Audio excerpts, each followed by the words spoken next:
Bonjour à tous, bonjour tout le monde, c'est Léa Bazar et aujourd'hui nous allons comparer ce qui se passe dans nos mangas préférés avec la réalité japonaise. Et pour faire cette vidéo, je ne suis pas seule, je suis avec Nel Fujo que certains d'entre vous connaissent déjà. Salut les gens, c'est Nel et merci Léa de m'avoir invité à faire cette vidéo avec toi. Quand on lit beaucoup de mangas, on retombe souvent sur des éléments qui semblent assez clichés et romantisés. Et c'est d'ailleurs aussi ces moments que l'on affectionne le plus. Ils sont typiques du Japon ou du moins de l'image qu'on s'en fait, et nous permettent de nous mettre dans l'ambiance. Et pourtant, même si on adore ces moments parfois magiques, la même question revient souvent, est-ce vraiment comme ça dans la réalité au Japon ? Et ben non, tout est faux, voilà, à tous tout le monde. Merci pour ton intervention très utile Léa. Voici 10 clichés des mangas et des animés comparés à la réalité. Alors à votre avis, mythe ou réalité ? Allez, intro maestro.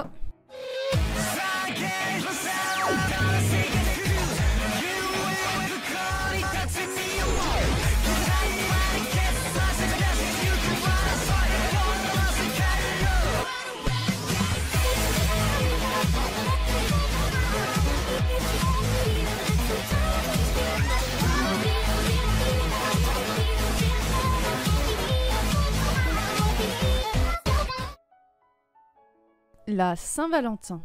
Le 14 février, c'est le jour de la Saint-Valentin dans le monde entier.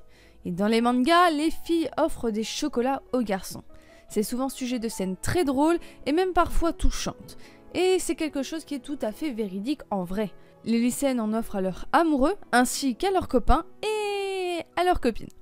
Les employés à leurs collègues et supérieurs masculins, quant aux filles et aux mamans, ils en offrent à leur mari et à leur papa. Et même les mères à leurs fils quand elles savent qu'il ne va rien avoir. En gros, si ta mère t'offre des chocolats, considère qu'elle te prend pour quelqu'un d'insociable totalement. C'est un petit peu triste quand même. La qualité et la valeur du chocolat vont dépendre de qui va le recevoir. Et je te dis pas, le budget chocolat à la fin du mois, c'est vraiment la loose. T'as plus de thunes à la fin. Ce qui est un petit peu moins connu, c'est le White Day, qui arrive un mois plus tard, le 14 mars. C'est là où les hommes doivent faire un cadeau de valeur équivalente en retour. Et ce, pas forcément du chocolat. Et ça, c'est en théorie, c'est-à-dire qu'en pratique, il vaut mieux que la valeur soit bien supérieure. En même temps, c'est normal, ce sont des mecs, ils ont qu'à nous faire des beaux cadeaux. En gros, une fille qui offre des chocolats, c'est une sorte d'investissement pour elle. Nel, je t'aurais pas offert des chocolats il y a pas si longtemps d'ailleurs ? Un non et deux, va chier, sale vénal. Bref, si tout cela peut paraître très mignon dans les mangas shoujo, et qui fait avancer l'histoire tout de même généralement, ça peut sembler assez barbant sur le long terme dans la réalité. Certains japonais d'ailleurs en ont un petit peu marre de cette tradition. Après, à voir si le Japon va arrêter cette tradition ou la continuer. Qu'en pensez-vous ? Moi je trouve que c'est une tradition qui est quand même sympathique, mais c'est vrai que c'est quelque chose qui semble être obligatoire au final.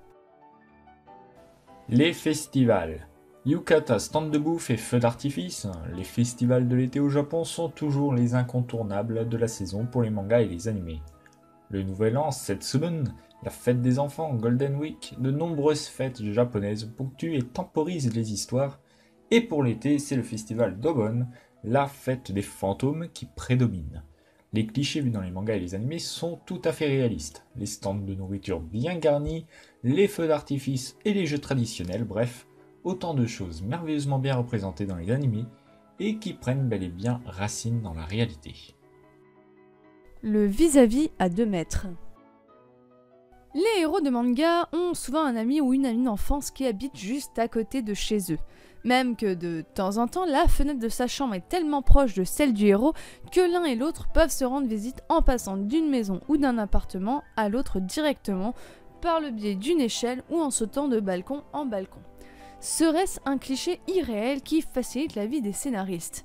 Eh bien, oui et non. L'urbanisme au Japon est quelque chose d'assez chaotique et qui est quelque chose de très connu. On ne pourrait pas vraiment savoir en détail comment une construction se passe, mais de toute évidence, concevoir une maison sur mesure coûte vraiment très cher. Elles sont plutôt achetées sur catalogue avec des styles bien différents et posées sur les terrains. Un petit peu à la manière des Sims en fait. Il ne faut pas oublier que selon les normes antisismiques, les bâtiments ne peuvent pas se coller. Donc oui, il est tout à fait possible que votre chambre donne directement et de manière très proche à une pièce des voisins. Ce qui est bien moins certain en revanche, c'est qu'elle donnera sur la chambre d'une très jolie fille ou d'un super beau mec. Et auquel cas, merci de faire partager les photos, il y a mon Twitter en description. Le discours du proviseur. Premier jour de cours, tous en rentrant dans le gymnase, le proviseur va faire son discours de bienvenue. L'occasion pour les protagonistes de nos animés de se repérer et même parfois de faire un peu connaissance. Bon, en vrai, n'espérez même pas sortir un mot de votre petite bouche toute mimi, c'est très sérieux, vous êtes au garde à vous et vous la fermez. Et est-ce aussi ennuyeux que ça en a l'air? Encore plus. Bien entendu, vous aurez diverses cérémonies de ce genre durant le cycle scolaire, mais le proviseur peut choisir d'intervenir comme ça lui chante. Toutes les semaines par exemple, les élèves ne sont pas forcément assis, il faut parfois patienter et écouter pendant de longues minutes, debout, sans bouger. Mieux vaut être endurant. Les festivals organisés par l'école. Les mangas nous font souvent assister à des cours de sport plutôt intenses où les élèves se donnent vraiment à fond. Il faut savoir que le Japon ne plaisante pas avec le sport. Dès le plus jeune âge, on vous impose différents sports et la compétition est encouragée, ainsi que le festival des sports qui se déroule au printemps ou à l'automne. Course à 3 pieds, lancer de balles dans un filet haut perché, course aux objets, course aux obstacles où il faut courir les bras attachés dans le dos, tout cela existe bel et bien. Le marathon aussi, et le marathon c'est dur. Par contre, si le festival culturel est incontournable dans les mangas et les animes, il est bien plus optionnel dans la réalité. C'est l'établissement qui choisit s'il en fera un ou non, mais à vrai dire presque tous les lycées en font un, ainsi que les universités. Ces festivals se déroulent généralement en octobre ou en novembre, ils sont ouverts à tous et on y trouve effectivement les activités vues en fiction telles que des stands de bouffe, des concerts, des maisons hantées, des pièces de théâtre, etc. etc. En revanche, le feu de la joie qui est accompagné d'une danse est bien plus rare. C'est un événement qui peut se dérouler pour d'autres occasions. Le voyage scolaire. Là encore, les mangas et les animés retranscrivent assez bien cette activité scolaire incontournable au Japon. Il y a un voyage par cycle scolaire, primaire, collège, lycée. Comme cela fait beaucoup de classes en vadrouille, les voyages s'étalent tout au long de l'année, quelle que soit la saison. Les lycées les plus riches peuvent envoyer les élèves à l'étranger, avec dans l'ordre de prédilection, selon les dernières statistiques, la Corée, l'Australie, Singapour, la Malaisie, Taïwan, la Chine, Hawaï, l'île de Guam, le Canada et enfin la France. On va douter un peu de l'importance du temps libre accordé aux élèves, bien utile aux scénaristes, mais peut-être un poil plus encadré en vérité. Les étudiants japonais ont souvent des choses à faire pendant leur virée dans la nature, ne soyez donc pas étonnés si des jeunes viennent vous parler en anglais pendant vos vacances au Japon, ça fait partie de leur devoir. Les examens.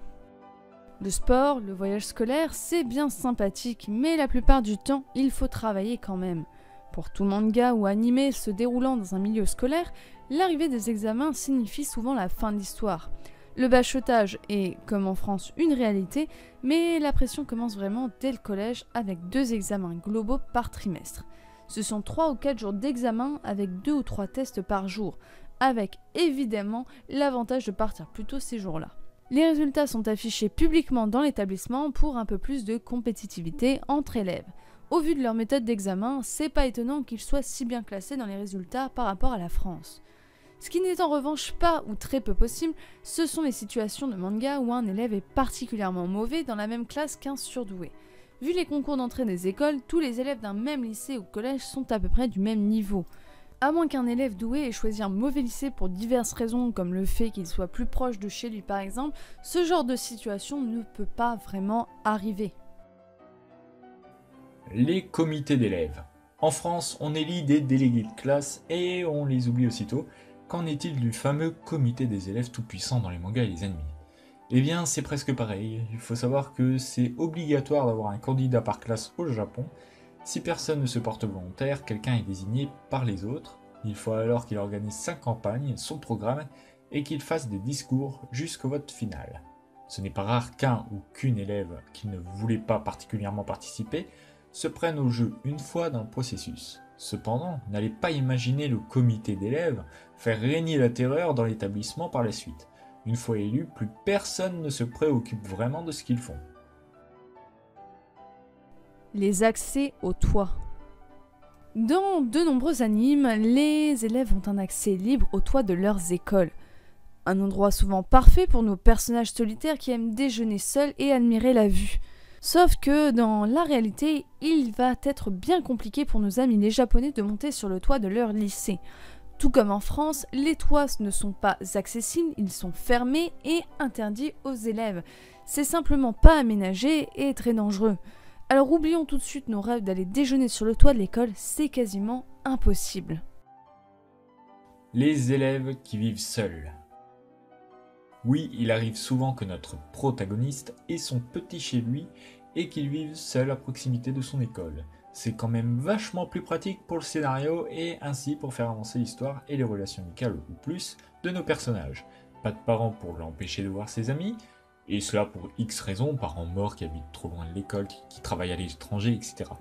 Cependant, dans la réalité, il est extrêmement rare de voir un lycéen vivre seul. À vrai dire, la plupart des Japonais n'ont jamais entendu parler de quelqu'un dans leur collège ou lycée vivant sans ses parents, tout comme en France d'ailleurs. Avant l'université, vivre seul est quand même très compliqué. Et voilà, c'est ici que se termine cette vidéo. J'espère que le sujet vous aura plu et si vous avez aimé la vidéo, vous savez ce qu'il faut faire. Un petit like, un petit commentaire, un petit partage.